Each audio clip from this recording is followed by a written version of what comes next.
সম্মানিত সুধী, এটা দিনের আলোর মতো ক্লিয়ার। রায়হান কবির যদি বলে আমি আল্লাহকে মানি না, আল্লাহর বিধান মানি না, তাহলে রায়হান কবিরও কুফরি করেছে। আর রায়হান কবির যদি কোন একটা ইসলামিক দলের নেতাও হয়, আল্লাহ বেঈমানকে আগে জাহান্নামে দেবে। তো দলের থেকে আমি আল্লাহর একাত্মবাদ বড়। তাই 50 বছর নবীর খেদমত করেও আল্লাহর সাথে কুফরি করার কারণে জান্নাত মেলে না। আমি কি আপনাদেরকে বোঝাতে পারছি প্রিয় ভাইরা? আমার কথা বোঝেন কিনা? এবার বলেন তো, আল্লাহর তাওহীদের সাথে কোনো কম্প্রোমাইজ আছে? আল্লাহ রাব্বুল আলামিনের উপরে ঈমানের সাথে কোনো কম্প্রোমাইজ আছে? ঈমান আনবে না যারা, যে দলের কর্মী হোক জাহান্নামে জ্বলবে তারা। এখানে কোন রকম কোন সুপারিশ চলবে না। সম্মানিত সুধী, ওই জন্য আল্লাহ রাব্বুল আলামিন বলেন আর-রাসিখুনা ফিল ইলমি ইয়াকুলুনা আমান্না বিহি কুল্লুম মিন ইনদি রাব্বিনা। আমার বিধান তুমি জানো বা না জানো, বোঝো বা না বোঝো, ভালো লাগুক আর খারাপ লাগুক, এইটার বিরুদ্ধে গেলে আর ঈমান থাকে না। তাই আল্লাহর কোরআন শোনার পরে যদি হৃদয়টা জ্বলে ছাই হয়ে যায়, তারপরেও বিরোধিতা করা যাবে না। যদি করেন,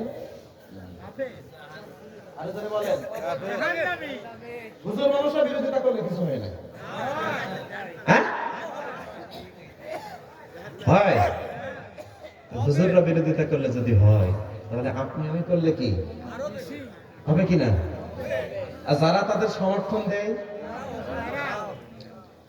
সাপোর্ট করে, বলে তোমরা আগাও, আমরা তোমার সাথে আছি, রায়হান কবির এগিয়ে চলো, আমরা আছি। কিন্তু রায়হান কবির চরম ভাবে আল্লাহ বিদ্বেষী। আর রায়হান কবির কি একা পড়লো নাকি পিছন গুলো পড়লো?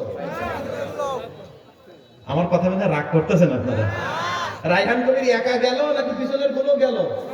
পিছনের রায়হান কবির তো যাচ্ছে, রায়হান কবিরকে ধাক্কাইতে ধাক্কাইতে পিছনের গুলো যাচ্ছে। পিছনের গুলো যদি বলতো রায়হান কবির তুমি আল্লাহর সাথে কুফরি করলে আমরা তোমার সাথে নেই, রায়হান কবির যত বড় দলের নেতা হোক না কেন, সে জনগণের বিরুদ্ধে যে কুফরি করার দুঃসাহস দেখাতো না। তাই তাদের ইসলাম বহির্ভূত কাজ করতে আপনি আমিও প্রত্যক্ষ এবং পরোক্ষভাবে দায়ী আছি।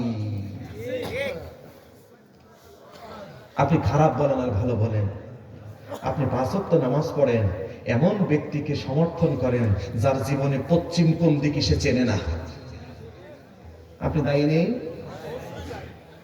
হ্যাঁ না, কেন দায়ী থাকবেন? আমি বলছিলাম আমি তো ভাই চুরি মুরি করি নাই, হ্যাঁ আমি কিছু করি, আমি কারণ আমি একটা দল করি, আমি কি মেরে কেটে খাই? নিজে মেরে কেটে খাই না, যে মেরে কেটে খাওয়ার মাস্টার মাইন্ড ফজরের নামাজ পড়ে যে টুক করে সমর্থন দিয়ে বাসায় চলে আসে, এমন নামাজি আছে না নেই? তোমার নেতা একা মরবে না, তুমিও মরার জন্য রেডি হয়ে থাকো। কেউ নেই, বাসায় চেয়ারে খিস মেরে বসে থাকেন, কিন্তু কোন আল্লাহ বিদ্বেষী সমর্থন দিয়েন না। দিলে কিন্তু লূত আলাইহিস সালামের স্ত্রী সমর্থন দিয়েছেন নবীর বিরুদ্ধে, আল্লাহর বিরুদ্ধে, জাতি ধ্বংস করে দিছে, তার মধ্যে তার স্ত্রীও চাপা পড়ে গেছে। আমার কথা কি কঠিন মনে হচ্ছে প্রিয় ভাইরা? এটা বুঝতে গিয়ে পিএইচডি করা লাগবে না। আমরা ভাই অত শত বুঝি না, বোকাশোকা মানুষ, গ্রামের মানুষ, কম শিক্ষিত মানুষ। আমরা একটা জিনিস বুঝি, যারা আল্লাহকে মানে আমরা তাদের সাথে আছি, যারা কোরআন মানে আমরা তাদের সাথে আছি, যারা ইসলাম মানে আমরা তাদের সাথে আছি, যারা সত্যের পক্ষে আমরা তাদের সাথে আছি, যারা মাজলুমের পক্ষে আমরা তাদের সাথে আছি, যারা জুলুমবাজ, যারা দুর্নীতিবাজ, যারা হত্যাকারী, যারা রাহাজানিকারী, যারা ছিনতাইকারী, যারা চাঁদাবাজ, যারা রাষ্ট্রের টাকা বিদেশে পাচার করে, কোন ঈমানদার তাদের সাথে থাকতে পারে না। এই ওয়াজ বুঝতে গেলে আপনাকে পিএইচডি হোল্ডার হওয়া লাগবে না। অথচ যিনি আপনার টাকা আমার টাকা মেরে চলে যাচ্ছেন, উনিও পোস্টার লিখেছেন আমরা ন্যায় এবং ইনসাফের রাষ্ট্র কায়েম করতে চাই।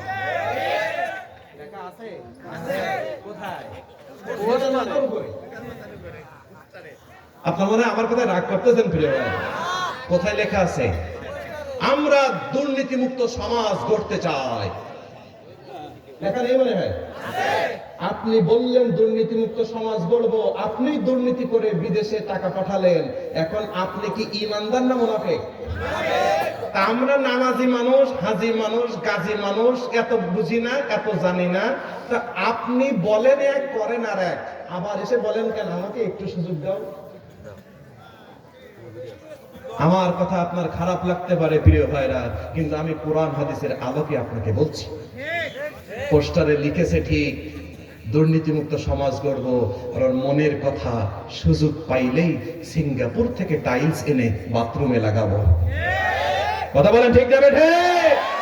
যারাই সংসদে বসে বক্তব্য দিয়েছে আমরা দুর্নীতির বিরুদ্ধে জিরো টলারেন্স, তারাই রাষ্ট্রের হাজার হাজার কোটি টাকা পাচার করেছে, এরা চরম লেভেলের বেঈমানি করেছে। এই জাতির সাথে ধরে বলেন ঠিক যাবে? জাতির যদি এখন হুঁশ না হয়, সামনে আরো বড় কিছু অপেক্ষা করছে। সম্মানিত সুধী, এখন কোরআন জানি না, বুঝি না, অস্বীকার করার সুযোগ আছে? যারা অস্বীকার করে তাদের সাথে কোনো আত্মীয়তা আছে, বন্ধুত্ব আছে, চা খাওয়া আছে, সম্পর্ক আছে? নেই। প্রশ্ন ওঠে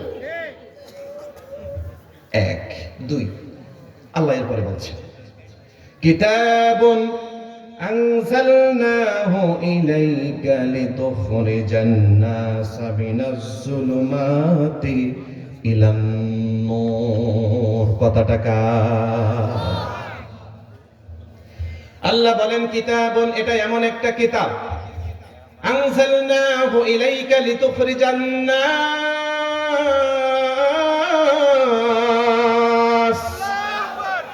যেটা আমি আল্লাহ রাব্বুল আলামিন আপনার উপরে নাজিল করেছি এ কারণে যেন আপনি তামাম জাহেলিয়াতের অন্ধকার থেকে মানুষগুলোকে আলোর পথ তথা জান্নাতের পথ দেখাতে পারে। কোরআন আল্লাহ নাজিল করেছেন এ কারণে, অন্ধকার বাড়ানোর জন্য নাকি কমানোর জন্য? বলেন। আচ্ছা, এই জায়গায় এই লাইটগুলো না জ্বললে অন্ধকার থাকতো কিনা? তাহলে এই জায়গার আধারগুলো দূর করতে একটা জিনিস ভূমিকা রেখেছে, সেই জিনিসটার নাম কি? রড লাইট, ঠিক কিনা? আরো জোরে বলেন। এখন দুনিয়ার আলো নাই, রড লাইট জ্বালিয়ে দূর করা যায়। মানুষের হৃদয়ে অন্ধকার আছে না নেই? কোন যুগের মানুষের হৃদয়ে অন্ধকার ছিল? আচ্ছা, ওই যুগে কি তারা উঠতো না? তারা অন্ধকার আকাশটাকে মিউজিক দিয়ে সুসজ্জিত করতো কিনা? চাঁদ আছে না নেই? সূর্যের আলো আছে না নেই? দিনের আলো আছে না নেই? তাহলে যুগের নাম কেন অন্ধকার যুগ হলো? হ্যাঁ জি, ভিতরে কি? আরে জোরে বলেন। এবার বলেন তো, ভিতরে আলো জ্বালানোর জন্য কিতাব দরকার আছে না নেই? ওই ভিতরে আলো জ্বালানোর জন্য মহান আল্লাহ একটা কিতাব দিয়েছেন। জোরে আওয়াজ দিয়ে বলেন তো, সেই কিতাবের নাম কি? আর জোরে বলেন কি? তার মানে আমরা বুঝলাম কুরআন আল কারীম পৃথিবীতে এসেছে আলো জ্বালাবার জন্য, অন্ধকার দূর করে আলো প্রতিষ্ঠা করার জন্য। প্রিয় ভাইরা, দুই একজন উঠতেছেন কেন? কষ্ট লাগতেছে নাকি? বিরক্ত হচ্ছেন? মাশাআল্লাহ, আপনারা তো অনেক সময় সে সন্ধ্যা হয়েছে কখন এখনো শুনতেছেন। যদি জরুরত থাকে ঠিক আছে, একে একে নাকি? একে গেলে ঠিক আছে, দুইয়ে গেলেও ঠিক আছে, কিন্তু তিন নম্বরে গেলে কিন্তু আপনার সাথে আমার বোঝাপড়া আছে ইনশাআল্লাহ। জি, এটা আমরা জানি।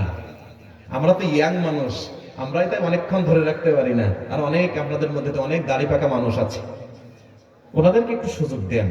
তবে আপনাদের কাছে অনুরোধ, একটু চেঞ্জ করে চলে আসিয়েন, আমাদেরকে একেবারে একা একা ছেড়ে যেন না, তো বিপদে পড়বো। ছেড়ে যাবেন? আমাকে একা ফেলে যাবেন? হ্যাঁ, আছেন?